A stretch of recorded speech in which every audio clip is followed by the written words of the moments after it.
Hi everyone, welcome back to ever study classes. I hope you all are doing well. So guys, आज के session में हम आपके साथ इकोनॉमिक्स एंड स्टैटिस्टिक्स के क्वेश्चंस डिस्कस करने वाले हैं। जो क्वेश्चंस हमने उठाए हैं वो DSSB में पूछे गए हैं पिछले सालों में।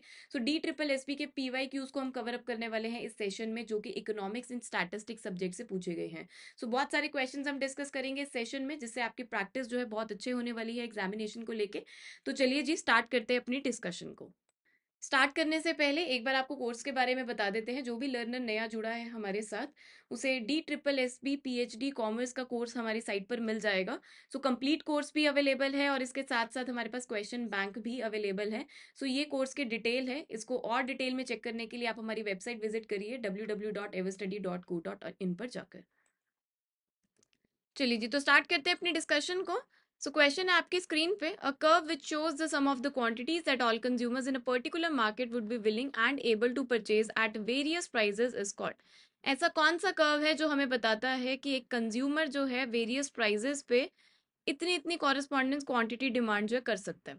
देखिए, क्वांटिटी डिमांडेड मैंने क्यों बोला, क्योंकि यहाँ पे परचेजिंग की बात हो रही है, सेलिंग की बात नहीं हो रही है। अब सेलिंग की बात नहीं हो रही है तो ऑब्वियसली है कि सप्लाई कर्व जो है वो हमारा ऑप्शन बिल्कुल भी नहीं बनेगा। तो जिन ऑप्शंस में सप्लाई कर्व है वो तो हमारा एलिमिनेट हो जाएगा। ठीक है, लाइन कर्व भी नहीं होगा, क्योंकि बहुत ही सिंपल है। आपको पता चल गया कि कंज्यूमर डिमांड कर रहा है, कंज्यूमर परचेज करना चाहता है वो।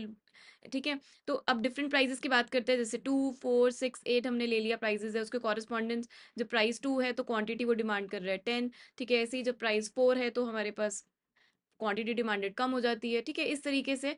तो ये क्या है, वेरियस प्राइसेस पे इतनी इतनी सम ऑफ क्वांटिटीज जो है कंज्यूमर परचेज कर रहा है, able to purchase and willing to purchase. तो ऐसे कर्व को हम क्या बोलेंगे, डिमांड कर्व बोलेंगे। ये तो शेड्यूल हो गया।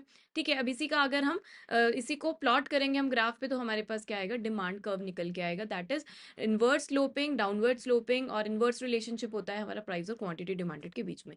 सो आंसर यहाँ पे होगा हमारा ऑप्शन नंबर 2। चलिए जी, नेक्स्ट क्वेश्चन भी हमारा यहाँ पर डिमांड से रिलेटेड है। लॉ ऑफ डिमांड आपसे पूछा गया है कि क्या होता है। ऑप्शन 1 में बोला है the higher the price the higher the demand, the lower the price the lower the demand. Option 2 में बोला with the change in price no effect on demand. Option 3 में बोला है the higher the price the lower the demand, the lower the price higher the demand. And option 4 में बोला है price and demand are not interdependent. बहुत ही simple है। Law of demand क्या बताता है, सिट्रस पेरिबस, यानी कि प्राइस के अलावा और जितने भी फैक्टर्स हैं हम उनको कांस्टेंट लेके चलते हैं। प्राइस और क्वांटिटी डिमांड के बीच में रिलेशनशिप देखते हैं। प्राइस अगर बढ़ता है तो क्वांटिटी डिमांडेड जो है हमारा वो फॉल करता है, और अगर प्राइस कम होता है तो क्वांटिटी डिमांडेड हमारा राइज करता है। यही बताता है हमें लॉ ऑफ डिमांड। तो इन ऑप्शंस में से करेक्टली कौन डिफाइन कर रहा है लॉ ऑफ डिमांड को, option number 3, the higher the price the lower the demand, the lower the price higher the demand. बहुत ही सिंपल था।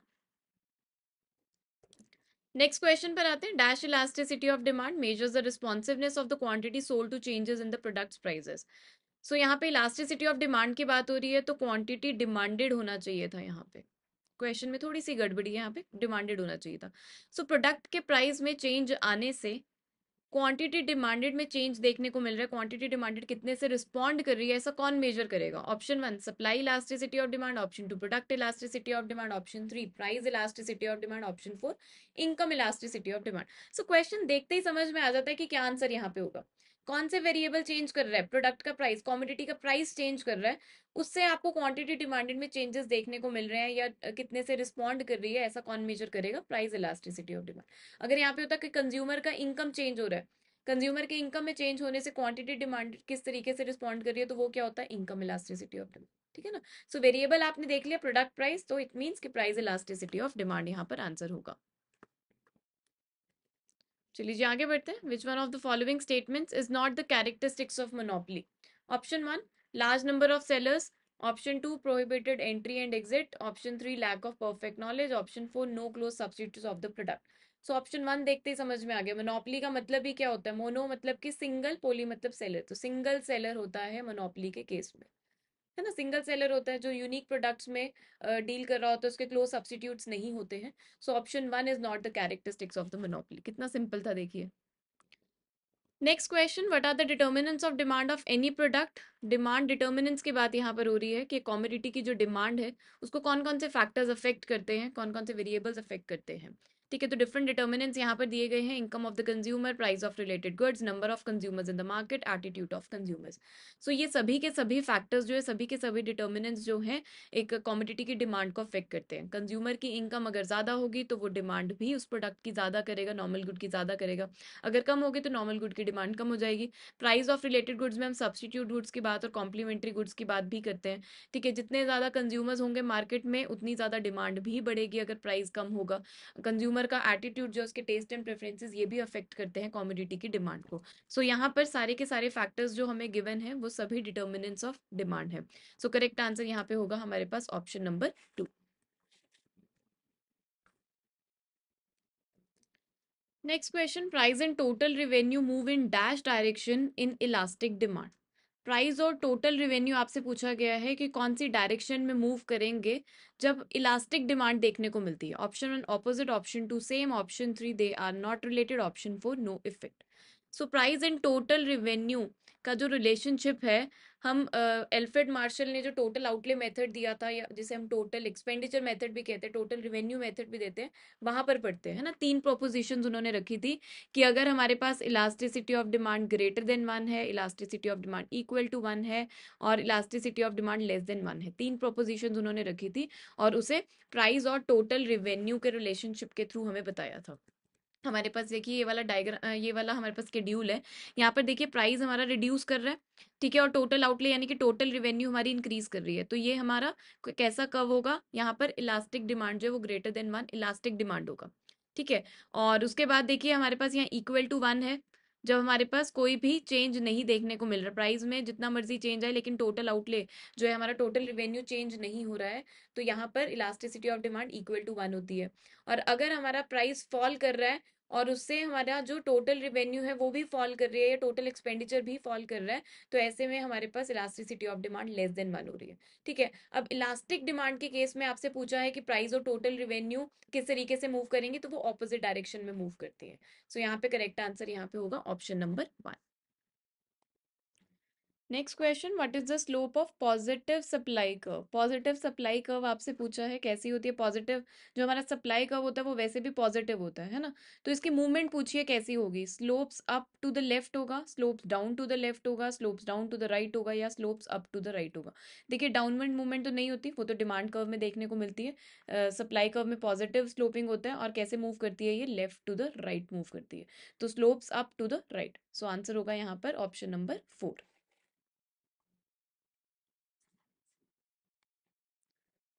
नेक्स्ट क्वेश्चन में प्राइस इलास्टिसिटी ऑफ डिमांड का फॉर्मूला आपको आइडेंटिफाई करना है। So price elasticity of demand हमें क्या बताती है कि डिमांड प्राइस के चेंज होने से क्वांटिटी डिमांडेड में कितना चेंज देखने को मिल रहा है। तो जिस फैक्टर से चेंज देखना है हमें, वो फैक्टर जो है हमारा डिनोमिनेटर में आएगा, ठीक है, और क्वांटिटी डिमांडेड में जो चेंज आ रहा है वो न्यूमिनेटर में आएगा। सो करेक्ट आंसर यहाँ पर होगा हमारे पास option A, change in quantity demanded, percentage change in quantity demanded divided by percentage change in price.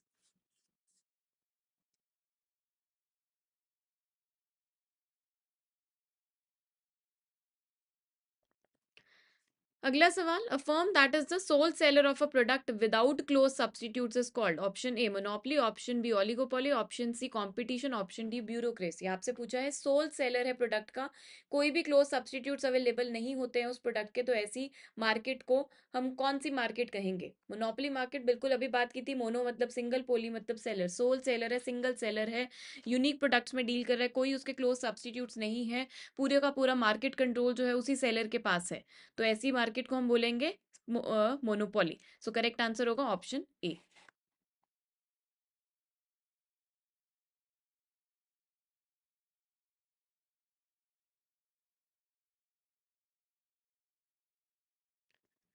Next question, which is not part of market structure. Option A oligopoly, option B monopolistic competition, option C perfect competition, option D none of the above. आपको बताना है इनमें से कौन सा market structure का part नहीं है। सो ये सभी मार्केट स्ट्रक्चर के पार्ट है। मार्केट स्ट्रक्चर को हम दो तरीके से क्लासिफाई करते हैं, परफेक्ट कंपटीशन में, इम्परफेक्ट कंपटीशन में। इम्परफेक्ट कंपटीशन में भी हम फर्दर तीन मार्केट्स की बात करते हैं, मोनोपोली, मोनोपोलिस्टिक, और हम बात करते हैं ओलिगोपोली की। ठीक है, तो ये सभी पार्ट है मार्केट स्ट्रक्चर का। सो करेक्ट आंसर यहाँ पे होगा option D. Next question, profit is equal to total revenue minus so total revenue में से यहाँ पर इनमें से कौन सी चीज़ घटाएं कि हमारा प्रॉफिट निकल के आएगा? Option A total cost, option B total price, option C total sale, option D none of the above. तो बहुत ही सिंपल है, टोटल रिवेन्यू यानी कि जितनी भी हमारी सेल रिसिप्ट्स हैं, जो पैसा आ रहा है, उसमें से अगर आप अपने खर्चे घटा देंगे, जो भी खर्चे आप कर रहे हैं अपने, वो अगर आप घटा देंगे तो उससे हमारा प्रॉफिट निकल के आ जाएगा। तो total revenue minus total cost is equal to profit. So answer यहाँ पर होगा हमारे पास ऑप्शन नंबर ए। अगला सवाल, which cost is known as periodical cost? इनमें से कौन सी कॉस्ट को पीरियोडिकल कॉस्ट बोला जाता है? Fix cost, variable cost, revenue cost या फिर मार्जिनल कॉस्ट? बिल्कुल जी, फिक्स्ड कॉस्ट हमारी पीरियोडिकल कॉस्ट है। फिक्स्ड कॉस्ट वो कॉस्ट होती है जो लेवल ऑफ प्रोडक्शन के साथ हमारी चेंज नहीं होती है। चाहे आप जीरो आप यूनिट्स बना रहे हैं, फिर आप चाहे 100 यूनिट्स बना रहे हैं, फिर चाहे आप 1000 यूनिट्स बना रहे हैं, आपको वो कॉस्ट इंकर करनी ही पड़ेगी। ठीक है, तो fixed cost are the cost that do not change with the level of production, और ये रेगुलरली हमारी इंकर की जाती हैं। इसीलिए इसलिए इन्हें पीरियोडिकल कॉस्ट बोला जाता है, बिकॉज ये पीरियोडिकल इंटरवल्स पे, रेगुलर इंटरवल्स पे पे की जाती है, फिर वो चाहे मंथली या क्वार्टरली या फिर एनुअल। जैसे एग्जांपल है कि रेंट आपको देना ही देना है, इंश्योरेंस का पेमेंट आपको करना ही करना है, या फिर सैलरीज की बात करें वो आपको देनी ही देनी है, तो उसे हम फिक्स्ड कॉस्ट बोलते हैं, बिकॉज ये पीरियोडिकली पे की जाती है, रेगुलर इंटरवल पे पे की जाती है। सो करेक्ट आंसर यहाँ पर होगा हमारा option A. Next question, the change in total revenue from an additional unit sold is called? Option A margin revenue, option B average revenue, option C revenue, option D profit. So total revenue में change आ रहा है, मतलब change in total revenue upon change in quantity जो sold कर रहे हैं, तो ये क्या होता है हमारा मार्जिनल रिवेन्यू होता है। ठीक है ना, इंक्रीमेंटल, एक और यूनिट सोल्ड करने पर टोटल रिवेन्यू में जो चेंज देखने को मिल रहा है उसे हम बोलेंगे marginal revenue. Even marginal revenue को हम इस तरीके से भी बोलते हैं, marginal revenue is the rate of total revenue या फिर the slope of total revenue is determined by the marginal revenue. So correct answer यहाँ पर होगा marginal revenue. Next question, demand curve is a graph of the relationship between price of a goods and the. So demand curve हम बनाते हैं, हमने बात की थी डिमांड कर्व की। क्वांटिटी डिमांडेड हम लेते हैं यहाँ पर एक्स एक्सिस पे, और वाई एक्सिस पे हम क्या लेते हैं, प्राइस लेते हैं। सो यही पूछा गया है कि डिमांड कर्व एक ग्राफ है जो कौन कौन से वेरिएबल के रिलेशनशिप के बारे में बताता है, प्राइस और क्वांटिटी डिमांडेड के बीच में। सो करेक्ट आंसर यहाँ पर होगा ऑप्शन ए। अगला सवाल प्राइस इलास्टिसिटी ऑफ डिमांड से रिलेटेड ही है। अगेन आपको डिफरेंट स्टेटमेंट्स गिवन है और आपको बताना है कि कौन सी स्टेटमेंट यहाँ पर प्राइस इलास्टिसिटी ऑफ डिमांड के लिए करेक्ट है। सो फर्स्ट स्टेटमेंट में बोला है कि price elasticity of demand is a measure of how much the quantity demanded of a goods respond to a change in price of that good. बिल्कुल सही explain किया प्राइस इलास्टिसिटी ऑफ डिमांड को first statement में, कि एक particular commodity के price change होने पर उस पर्टिकुलर कॉमोडिटी की जो डिमांड है वो कितने से रिस्पॉन्ड कर रही है, कितने से चेंज कर रही है, कितनी सेंसिटिव है, उसे प्राइस इलास्टिसिटी ऑफ डिमांड बोला जाता है। नेक्स्ट स्टेटमेंट बोला है कि प्राइस इलास्टिसिटी ऑफ डिमांड को हम कंप्यूट कैसे करते हैं, percentage change in quantity demanded divided by percentage change in price. ये भी अभी हम देख के हटे हैं, तो बिल्कुल ठीक है।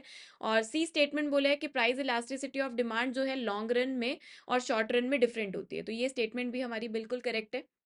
आप खुद ही देखिए, लॉन्ग रन में आप जो है अपनी डिमांड को पोस्टपोन कर सकते हैं लॉन्ग रन के लिए, और शॉर्ट रन में आप अपनी डिमांड को पोस्टपोन नहीं करते हैं, तो प्राइस जो है उसका इफेक्ट जरूर हमारी डिमांड पे पड़ता ही पड़ता है। सो यहाँ पर जो तीनों स्टेटमेंट्स गिवन है क्वेश्चन में वो सारी की सारी करेक्ट है।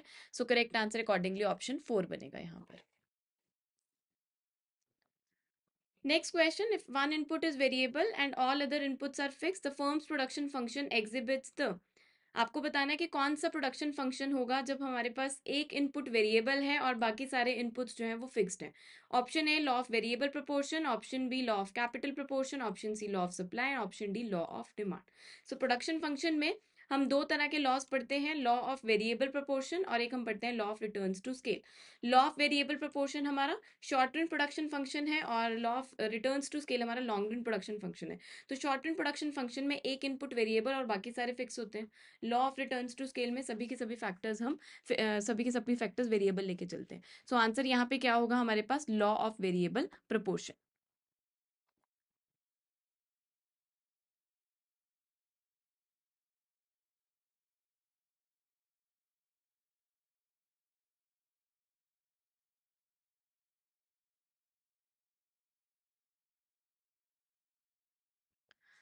अगला सवाल है which are the methods of measuring national income. आपको बताना है कि इनमें से नेशनल इनकम को मेजर करने के कौन से मेथड्स हैं। Option A product method, option B income method, option C expenditure method या फिर all of the above. So सभी मेथड्स के थ्रू हम नेशनल इनकम को मेजर कर सकते हैं। सो आंसर यहाँ पे होगा हमारे पास ऑप्शन डी।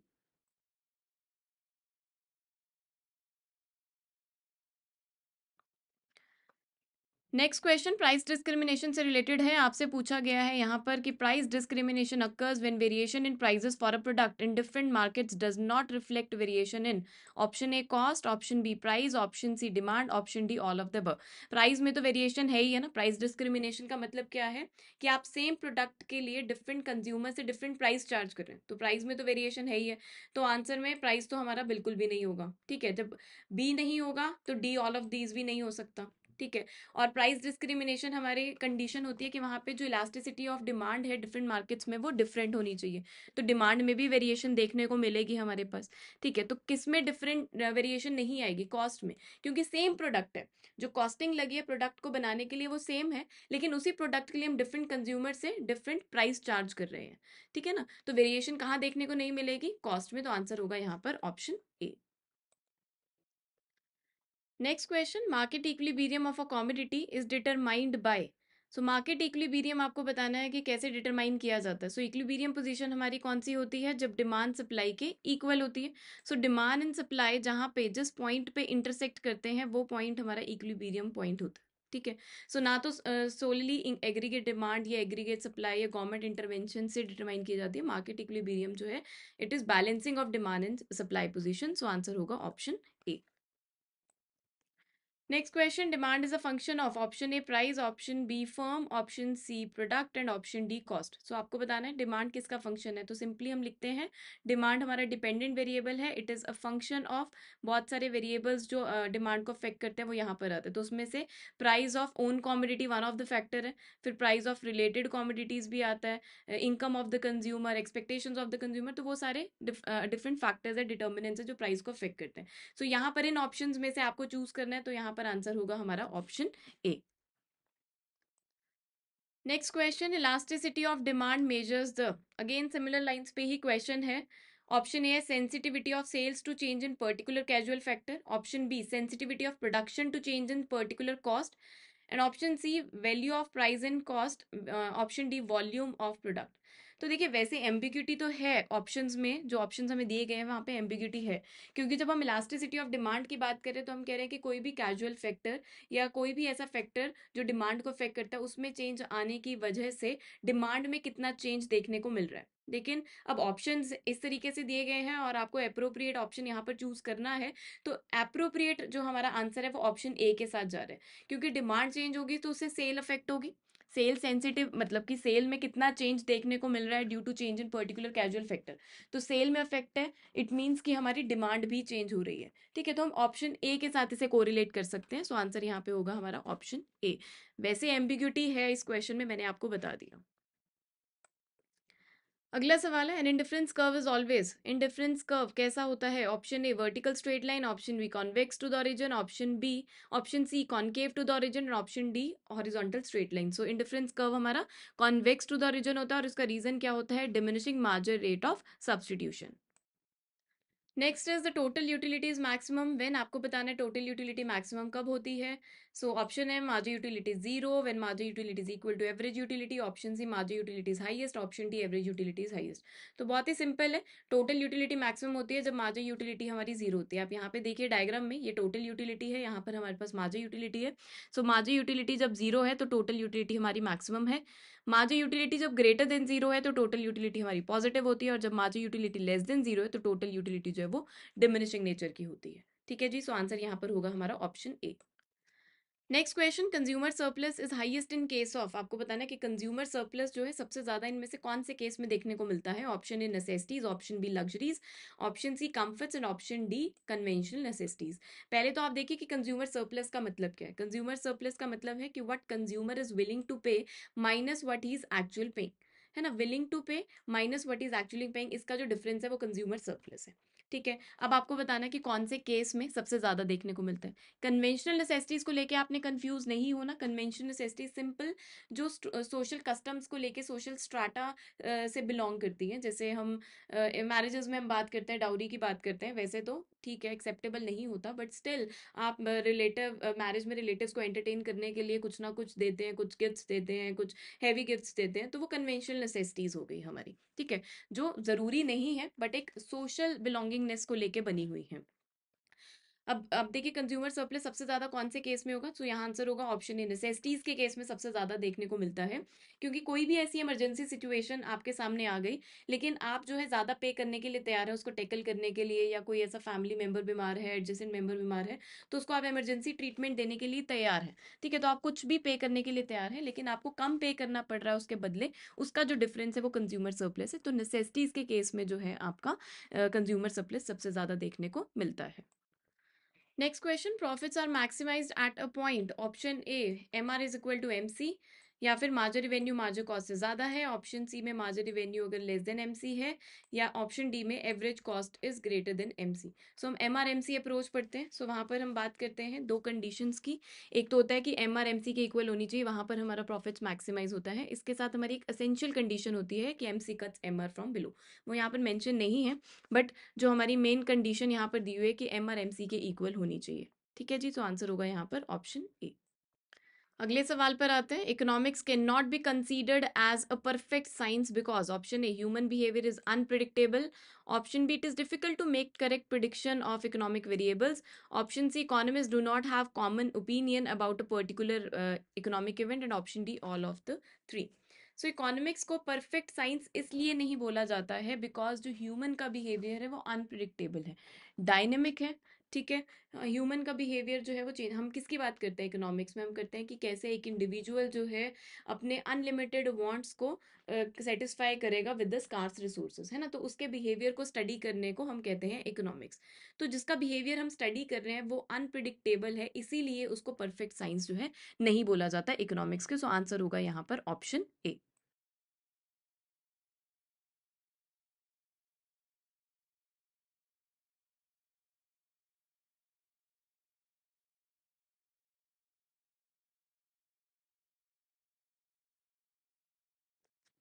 अगला सवाल, a monopoly's demand curve is option A same as its average revenue curve, option B same as its supply curve, option C same as its cost curve, and option D same as that of the factor inputs. So जो demand curve होती है वो हमारी it is equal to the average revenue curve in all the cases. ठीक है, सो monopoly की बात की गई है तो यहाँ पर भी हमारी जो मोनोपोली डिमांड कर्व है it is same as its average revenue curve. So answer होगा option A. Next question, total profit of a firm in a perfect competitive market is option A total revenue less total cost, option B marginal revenue less marginal cost, option C total revenue less marginal cost, and option D total revenue less variable cost. So total profit की बात की गई है, इससे पहले भी हम बात कर चुके हैं कि प्रॉफिट को किस तरीके से डिटरमाइन किया जाता है। So it is total revenue minus total cost. So answer होगा यहाँ पर ऑप्शन ए। चलिए जी नेक्स्ट क्वेश्चन वही सिमिलर लाइंस पे कि price elasticity is defined as the percentage change in dash that results from a 1% change in price. Price के change आने पर, कॉमोडिटी के प्राइस में चेंज आने पर किस में चेंज देखने को मिलता है, क्वांटिटी डिमांडेड में चेंज देखने को मिलता है। तो आंसर यहाँ पे होगा ऑप्शन बी। अगला सवाल है, GDP is defined as gross domestic product को हम कैसे डिफाइन करते हैं। Option A current value of all the capital goods produced in the country, option B sum of goods and services exported during the year, option C all the capital goods and consumable goods produced and sold during the year, and option D the market value of all the goods and services produced in the domestic economy during the year। तो बहुत ही simple है, gross domestic product के बारे में हम पढ़ते आ रहे हैं। तो ये हमारी क्वांटिटेटिव फिनोमिना, क्वांटिटेटिव मेजरमेंट है इकोनॉमिक एक्टिविटी का। सो जीडीपी बताता है वो मार्केट वैल्यू उन सभी फाइनल गुड्स एंड सर्विसेज की जो हमारी प्रोड्यूस की जा रही हैं with in the boundary of the country. ठीक है जी, सो आंसर होगा अकॉर्डिंगली यहाँ पर हमारे पास ऑप्शन डी। चलिए जी नेक्स्ट क्वेश्चन में डिफ्लेशन के बारे में पूछा है। Deflation is a state when option A collapse of Sensex, option B fall in GDP, option C consistent increase in price, and option D prices are falling. So inflation क्या होता है, जब हमारे प्राइसेस जो है इंक्रीज करते हैं of all the goods and services across the entire economy, और डिफ्लेशन उसका ऑपोजिट हो गया जब हमारे प्राइजेस जो है वो फॉल करते हैं गुड्स एंड सर्विसेज के अक्रॉस द इंटायर इकोनॉमी, जिससे परचेजिंग पावर जो है कंज्यूमर्स की वो इंक्रीज हो जाती है। सो आंसर यहाँ पर होगा हमारा ऑप्शन डी। अगला सवाल, a market structure characterized by having only one buyer of a product or service is known as, ऐसा मार्केट स्ट्रक्चर जिसमें सिर्फ एक ही बायर है प्रोडक्ट एंड सर्विस का, उसे क्या बोलेंगे? Option A monopsony, option B monopoly, option C duopoly, option D none of the above. इससे पहले मोनोपोली की बात कर चुके हैं। मोनो मतलब सिंगल होता है, पोली मतलब सेलर होता है, और मोनोपोसोनी का मतलब क्या होता है? मोनो मतलब सिंगल और पोसोनी मतलब कि हमारा बायर। ठीक है, तो आंसर यहाँ पे हमारे पास मोनोपोसोनी होगा। एक ही बायर है प्रोडक्ट एंड सर्विस का, उसे ऐसे मार्केट स्ट्रक्चर को मोनोपोसोनी बोलते हैं। इसका बहुत ही अच्छा एग्जांपल है कि जो फार्मर्स हैं अपनी प्रोडक्शन का जो है उसे सिंगल मार्केट में या सिंगल बायर को ही बेच रहे हैं। बहुत सारे फार्मर्स जो है मिलके सिंगल बायर को ही अपना जो सारा अनाज है या अपनी जितनी प्रोडक्शन है वो दे रहे हैं। तो ये क्या कहलाएगा? मोनोपोसोनी। सो आंसर होगा ऑप्शन ए। नेक्स्ट क्वेश्चन में आपको बताना है कि लॉ ऑफ डिमांड जो है इनमें से कौन से केस पे अप्लाई नहीं होता है। Option A expectation regarding the future prices, option B status goods, option C given goods, option D all of the above. So इन सभी केसेस पे हमारा लॉ ऑफ डिमांड अप्लाई नहीं होता। गिवन गुड्स, स्टेटस गुड्स, यहाँ पे Veblen effect देखने को मिलता है, और जब हमें फ्यूचर प्राइजेस को लेके एक्सपेक्टेशंस है कि प्राइजेस कम हो जाएंगे तो वहां पर भी हमारा लॉ ऑफ डिमांड अप्लाई नहीं होता है। सो आंसर होगा option D. Next question, which is not sources of oligopoly. आपको बताना है इनमें से कौन से सोर्सेज नहीं है ऑलिगोपॉली के। Option A huge capital investment, option B economies of scale, option C patent of rights, option D none of the above. So सभी सोर्सेज ऑलिगोपॉली। ऑलिगोपॉली में आपके पास बैरियर्स, मतलब few barriers to the entry and exit तो होता ही होता है। सो जब आपको एंटर करना है तो ह्यूज कैपिटल इन्वेस्टमेंट चाहिए आपको, इकोनॉमीज ऑफ स्केल वाली सिचुएशन भी देखने को मिलती है और पेटेंट ऑफ राइट्स भी होता है। So all are the sources of oligopoly, तो आंसर होगा यहाँ पर option D. Next question, who defines statistics as the collection, presentation, analysis and interpretation of numerical data. So यहाँ पर स्टैटिस्टिक्स की बहुत ही इंपॉर्टेंट डेफिनेशन की बात हुई है, जो कि मुझे लगता है कि आपको पता होगा कि किसने दिया है। ऐसा किसने बोला कि स्टैटिस्टिक्स जो है इट इंक्लूड्स कलेक्शन। कलेक्शन में क्या होता है कि आप डेटा कलेक्ट करते हैं। अब वो डेटा किसी भी तरीके से कलेक्ट हो सकता है, आपका ऑब्जर्वेशन कर रहे हैं, आप सर्वे कर रहे हैं, कोई एक्सपेरिमेंट कर रहे हैं। देन आता है उसमें प्रेजेंटेशन, तो फिर जो डेटा आपने कलेक्ट किया उसे आप प्रेजेंट करते हैं टेबल की फॉर्म में, चार्ट की फॉर्म में, कुछ विजुअल एड्स की फॉर्म में, डायग्राम की फॉर्म में। देन एनालिसिस होता है, ठीक है, जो अनकवर ट्रेंड्स होते हैं उनको आप पता करते हैं, मीन मीडियन मोड लगा के रिग्रेशन एनालिसिस करते हैं, आप कोरिलेशन लगाते हैं, ठीक है। देन उसके बाद इंटरप्रिटेशन होता है। इंटरप्रिटेशन में आप क्या कहते हैं? इन्फेरेंसेस, कंक्लूजन ड्रॉ करते हैं, जो भी रिलेशनशिप्स निकल के आते हैं आप उन्हें डिफाइन करते हैं, ठीक है। तो ऐसा किसने बोला है? ऐसा बोला है क्रॉक्सटन एंड क्राउडन ने, ठीक है। सो ऑप्शन नंबर 3 हमारा यहाँ पर आंसर होगा।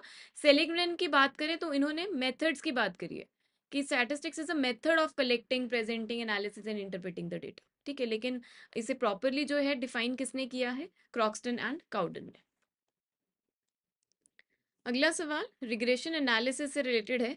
Regression analysis is a technique that determines, option 1 the mathematical relationship between a dependent and a explanatory variable, option 2 the mathematical relationship between a dependent variable and one or more explanatory variable, option 3 the mathematical relationship between one or more dependent and explanatory variable, option 4 the mathematical relationship between two dependent and an explanatory variable।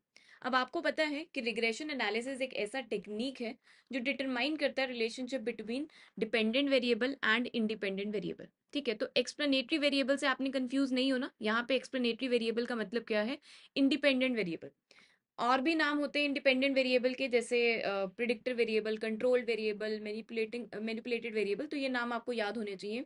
In fact dependent variable के नाम भी आपको याद होने चाहिए, predicted variable, ठीक है, explained variable, outcome variable. तो किसी भी तरीके से आपसे एग्जामिनेशन में पूछा जा सकता है। तो यहाँ पर explanatory variable is our independent variable.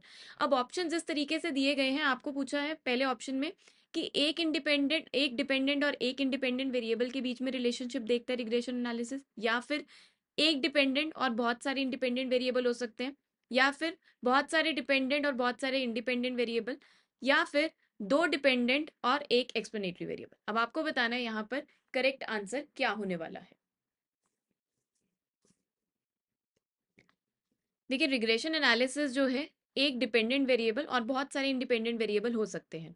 अब जैसे बात करें कि एम्प्लॉय की जो सैलरी है वो किसके ऊपर डिपेंड करती है? बहुत सारे वेरिएबल्स के ऊपर डिपेंड करती है, लाइक उसकी लेवल ऑफ एजुकेशन क्या है, उसका एजुकेशन लेवल, उसका एक्सपीरियंस कितना है, और हम कह सकते हैं कि उसका परफॉर्मेंस स्कोर क्या चल रहा है करंट कंपनी में, ऑर्गेनाइजेशन में, तो उसके ऊपर एम्प्लॉय की सैलरी डिपेंड करती है। तो बहुत सारे इंडिपेंडेंट वेरिएबल हम ले सकते हैं, पर डिपेंडेंट वेरिएबल हमारे पास एक ही होता है। ठीक है, तो regression analysis is a technique that determines the mathematical relationship between dependent variable and one और मोर एक्सप्लेनेटरी वेरिएबल्स। ठीक है जी, सो करेक्ट आंसर यहाँ पे होगा हमारा ऑप्शन नंबर 2। चलिए जी, अगले सवाल पर आते हैं। In a dash distribution the value of the arithmetic mean is the highest. कौन सी टाइप ऑफ डिस्ट्रीब्यूशन में अर्थमेटिक मीन की जो वैल्यू है वो सबसे ज्यादा होती है, हाईएस्ट होती है? Option 1 both positive and negative distribution, option 2 negative distribution, option 3 normal distribution, option 4 positive distribution. बहुत ही सिंपल क्वेश्चन है। आप देख रहे हैं कि कितने इजी क्वेश्चंस देखने को मिल रहे हैं हमें एग्जामिनेशन में। इसी तरीके के सवाल आपसे पूछे जाते हैं। सो आपके बेसिक कॉन्सेप्ट बहुत अच्छे से क्लियर होने चाहिए। सो आपके रेफरेंस के लिए यहाँ पर हमने तीनों डिस्ट्रीब्यूशन के डायग्राम लिए हुए हैं। नॉर्मल डिस्ट्रीब्यूशन जहाँ पर मीन, मीडियन, मोड सब इक्वल होते हैं। ठीक है, फिर अगर हमारे पास नॉर्मल नहीं है, स्क्यूनेस देखने को मिल रही है, फिर आपको देखना है कि पॉजिटिवली स्क्यूड है या फिर नेगेटिवली स्क्यूड है। नेगेटिवली स्क्यूड में क्या होगा, हमारे पास मीन जो है वो लेस देन मोड, मीडियन होती है, और median is less than mode होता है। मतलब कि मीन जो है वो हमारे पास सबसे उसकी वैल्यू कम होती है नेगेटिवली जब स्क्यूड होता है। पॉजिटिव स्क्यूनेस में आप देखिए हमारे पास मीन जो है उसकी हाईएस्ट वैल्यू होती है। ठीक है, mean is greater than, median is greater than mode, क्योंकि पॉजिटिव साइड पर चला गया ना, तो पॉजिटिव साइड पर चला गया तो मीन की वैल्यू जो है पॉजिटिवली बढ़ती जाएगी वैल्यू। नेगेटिवली साइड पे है तो वो माइनस में जाती रहेगी। तो बिल्कुल सिंपल है, जब हमारा पॉजिटिव डिस्ट्रीब्यूशन होती है तो अर्थमेटिक मीन की जो वैल्यू है वो हाईएस्ट होती है। तो यहाँ पर आंसर हमारा होगा ऑप्शन नंबर 4। अगले सवाल की तरफ बढ़ते हैं। Statistics helps in testing the laws of other sciences. So statistics जो है अदर साइंसेस के लॉज को टेस्ट करने के काम आती है। अदर साइंसेस यानी कि सोशल साइंस की बात की गई है, कोई इकोनॉमिक प्रॉब्लम है, कुछ भी ऐसी सोशल साइंसेस से रिलेटेड प्रॉब्लम है, तो स्टैटिस्टिक्स जो है उनके लॉज को टेस्ट करने के काम आती है। तो ऐसा इनमें से कौन सी स्टेटमेंट प्रिसाइजली एक्सप्लेन कर रही है? Option 1 statistical methods are rarely use to interpret the data of other sciences. Option 2 statistical methods are extremely useful in formulating and testing hypotheses and for the development of new theories and other sciences. Option 3 no statement is precise and convenient. Option 4 statistical methods are extremely useful to change the theories of other sciences. So आपको appropriate यहाँ पर statement choose करनी है। So देखिए बिल्कुल ऐसा है कि statistics जो है other sciences के laws को test करने के काम आती है। So option 3 तो हमारा बिल्कुल गलत है। ठीक है जी। ऑप्शन 1 में बोला रेयरली, ऐसा भी नहीं है, हमारे बहुत अच्छे से काम आती है स्टैटिस्टिक्स। हमारे पास डेटा कलेक्ट करना है, उसको प्रेजेंटिंग करनी है, उसके बाद हमने उसको एनालाइज करना है, इंटरप्रिटेशन करना है, ये सब स्टैटिस्टिक्स में ही होता है। ठीक है, और ये सब करने के लिए हमारे पास डिफरेंट टेक्निक्स हैं। अब हाइपोथेसिस टेस्टिंग आप टेंटेटिव स्टेटमेंट्स बनाते हैं। अब कोई भी लॉ है किसी भी साइंस का, उसके लिए आपको एक टेंटेटिव स्टेटमेंट बना के चलनी पड़ती है। अब वो टेंटेटिव स्टेटमेंट को आप कैसे टेस्ट करते हैं? हाइपोथेसिस टेस्टिंग के थ्रू। उसमें हमारे पास further parametric test, non parametric test होते हैं। ठीक है ना, और उसके बाद जो हमारे पास न्यू थेरीज हैं वो डेवलप की जाती हैं, उनको इंटरप्रेट करते हैं आप डिफरेंट टेक्निक्स के थ्रू। ठीक है जी। So statistical methods are extremely useful in formulating and testing hypothesis and for development of new theories of other sciences. So option 2 जो है स्टेटमेंट को प्रिसाइजली एक्सप्लेन यहाँ पर कर रहा है। अगला सवाल, dash mean is a reciprocal of arithmetic mean. बहुत ही सिंपल है। Option 1 weighted mean, option 2 geometric mean, option 3 harmonic mean, option 4 average mean. हम दो तरह के एवरेजेस की बात करते हैं, एक होते हैं अर्थमेटिक एवरेजेस और एक होती है हमारे पास पोजिशनल एवरेजेस। अर्थमेटिक एवरेज को हम न्यूमेरिकल एवरेज भी कहते हैं, और इसमें हम तीन तरह के पढ़ते हैं फर्दर। अर्थमेटिक मीन यानी कि एवरेज मीन, फिर हम बात करते हैं हार्मोनिक मीन की, और एक हम बात करते हैं ज्योमेट्रिक मीन की। ठीक है, और पोजिशनल एवरेजेस में तो हमारे पास mean and median and mode आता है, ये तो पता है आपको। ठीक है, यहाँ पर आपसे पूछा गया रेसिप्रोकल ऑफ अर्थमेटिक मीन क्या होगा? बिल्कुल जी, हार्मोनिक मीन होगा। Harmonic mean is a type of numerical average. कैसे निकालते हैं हम इसको? Dividing the number of observations by the reciprocal of each number in the series. यहाँ पे हमने रेसिप्रोकल लिया हुआ है हर नंबर इन द सीरीज का, यानी कि reciprocal of the arithmetic mean. ठीक है जी। सो यहाँ पर आंसर होगा ऑप्शन नंबर 3। नेक्स्ट क्वेश्चन की तरफ बढ़ते हैं। The relationship that exist between average and a moderately skewed distribution mode is equal to 3 median minus 2 mean is called. So यहाँ पर आपको बताना है कि ये जो रिलेशनशिप हमें दिया हुआ है मॉडरेटली स्क्यूड डिस्ट्रीब्यूशन के केस में जो होता है mode is equal to 3 median minus 2 mean, तो उसे क्या बोला जाता है? Ethical relationship, extreme relationship, empirical relationship या फिर ग्रुप रिलेशनशिप? बिल्कुल जी, इंपेरिकल रिलेशनशिप बोला जाता है जब भी हम ऑब्जर्व डेटा के थ्रू डिफरेंट वेरिएबल्स के बीच में रिलेशनशिप डिफाइन करते हैं, कोरिलेशन बताते हैं, तो उसे हम इंपेरिकल रिलेशनशिप का नाम देते हैं। सो यहाँ पर हमारे पास mode is equal to 3 median minus 2 mean, इसको हम क्या बोलेंगे? Empirical relationship. नेक्स्ट आपसे पूछा है स्टैंडर्ड डेविएशन का कॉन्सेप्ट जो है किसने दिया था? Option 1 Raphael Weldon, option 2 Karl Pearson, option 3 Croxton and Cowden, option 4 A L Bowley. So standard deviation का कॉन्सेप्ट जो है वो कार्ल पियर्सन ने दिया था 1893 में। ठीक है जी। सो आंसर यहाँ पे ऑप्शन 2 होगा। स्टैंडर्ड डेविएशन बताता क्या है कि कितनी वेरिएबिलिटी है डेटा में, कितनी डिस्पर्जन है डेटा में फ्रॉम इट्स मीन। ठीक है ना, तो ये absolute variability of the distribution को मेजर करता है।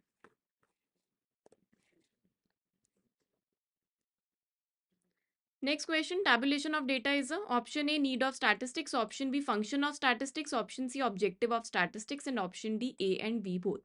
So tabulation of data जो है वो statistics का function भी है और उसका objective भी है। देखिए हम raw data collect करते हैं, अब उस raw data को आप उसमें से information extract नहीं कर सकते जब तक आप उसको properly represent नहीं करेंगे। So tabulation is basically systematic and logical representation of numeric data, rows and columns की form में आप उसे रिप्रेजेंट करते हैं ताकि आप इजीली कंपेयर कर सके डेटा को और उससे स्टैटिस्टिकल एनालिसिस कर सके।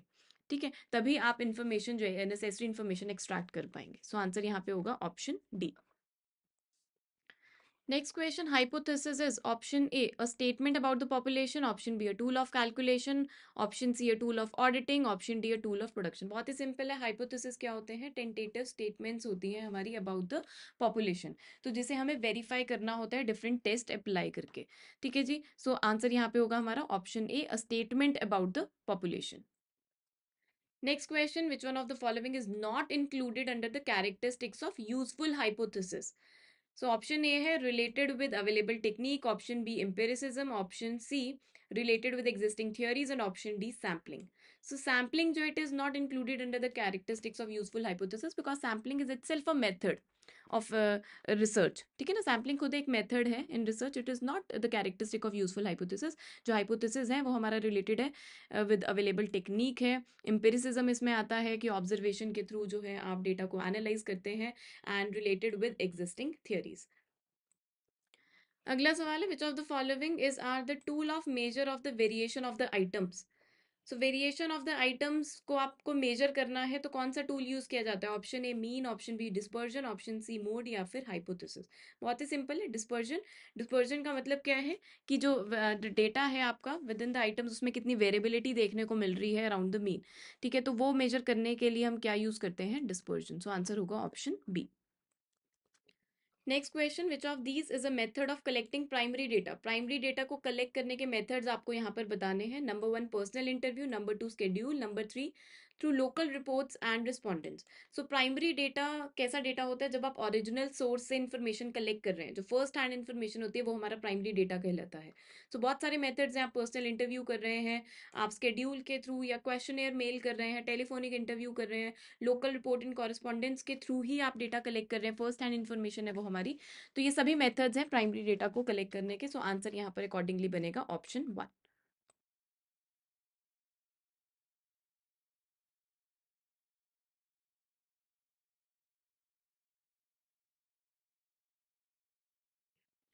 नेक्स्ट क्वेश्चन है, dash which was originally use to measure the distribution of wealth and income and is now also use to study the distribution of profits, wages and turnover. It is a graphic method of studying dispersion.